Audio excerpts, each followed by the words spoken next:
Hello everyone, तुम्हा सगळ्यांचं स्वागत आहे माझ्या मिनी व्लॉगमध्ये। आणि आज आहे श्री दत्त जयंती, तर त्यानिमित्त मी गेली आहे स्वामींच्या मठामध्ये आज स्वामींचं दर्शन घेण्यासाठी। देवराज सेव्यमान पावना त्रिपंकजं व्याल यज्ञ सूत्रमिंदु शेखरं कृपाकरं देवराज सेव्यमान पावना त्रिपंकजं व्याल यज्ञ सूत्रमिंदु शेखरं कृपाकरं नारदादि योगी वृंद वंदितं दिगंबरं काशिकापुराधिनाथ काल भैरवं भजे।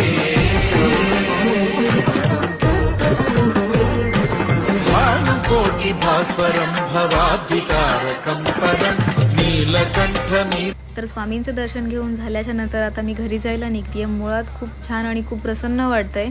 तर तुम्हाला हा व्हिडिओ कसा वाटला हा तुम्ही मला कमेंट करून सांगा। भेटू आपण पुढच्या व्हिडिओजमध्ये। तोपर्यंत सगळ्यांनी काळजी घ्या। Bye, take care.